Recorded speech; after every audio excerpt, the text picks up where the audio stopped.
ஜீவநீரோடை ஊழியங்கள் வழங்கும் இதயத்திற்கு இன்று ஒரு சிந்தனை.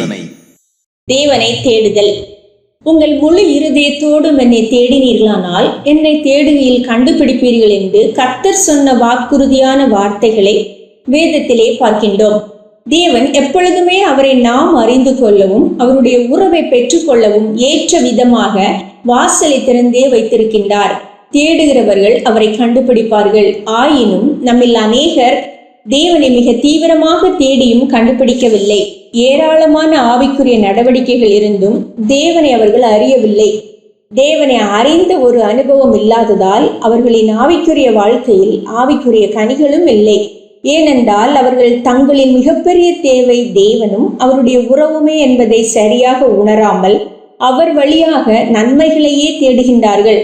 தேவ ஆசீர்வாதங்களையும் நன்மைகளையும் தேடுவதையே அநேகர் தேவனை தேடுகின்ற அனுபவமாக தவறாக எண்ணி விடுகின்றனர். பலருடைய ஜபங்கள் தேவ உறவை தேடும் அனுபவங்களாக இல்லை, எதையாவது பெற விரும்பியே அவர்கள் ஜெபிக்கின்றனர். பலருடைய ஆராதனைகள் தேவனை தேடும் அனுபவங்களாக இல்லை, ஏதோ தேவ அருள் கிடைக்க வேண்டும் என்பதற்காகவே ஆராதிக்கின்றனர்.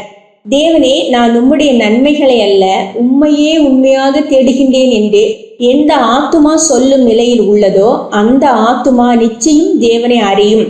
தேவன் அந்த ஆத்துமாவிற்கு தம்மை நிச்சயம் வெளிப்படுத்துவார். ஏனென்றால் உண்மையாக தேடுகிறவனுக்கு அவர் தம்மை மறைக்க மாட்டார். நீங்கள் யாராவது ஒருவரை தேடி செல்லும் போதெல்லாம் அவரிடம் கடன் கேட்கும் பழக்கத்தை கொண்டிருந்தால் அந்த நபர் வீட்டில் இருந்தாலும் உங்களை பார்த்து மறைந்து கொள்ளுவார். ஏனென்றால் நீங்கள் அவரை தேடியல்ல அவருடைய உதவியை தேடியே செல்லுகின்றீர்கள். நம்முடைய ஆத்துமாவின் முதல் தேவை தேவ உறவும் ஐக்கியமுமே. ஆதியில் மனிதன் முதலாவது இழந்தது தேவ உறவையும் ஐக்கியத்தையும் தானே. அந்த உறவையும் ஐக்கியத்தையும் மிக முக்கியமாக எண்ணாமல் ஆசீர்வாதங்களை மட்டுமே எதிர்நோக்கினால் தேவன் தம்மை வெளிப்படுத்த மாட்டார். ஓசியா காலத்து மக்கள் ஆடுகளோடும் மாடுகளோடும் தேவனை தேடிச் சென்றார்கள். ஆயினும் அந்த தேடுகின்ற அனுபவம் உண்மையானது அல்ல. அவர்கள் ஒரு மத கடமையாக எண்ணி சில பக்தி காரியங்களை செய்யவே சென்றார்கள்.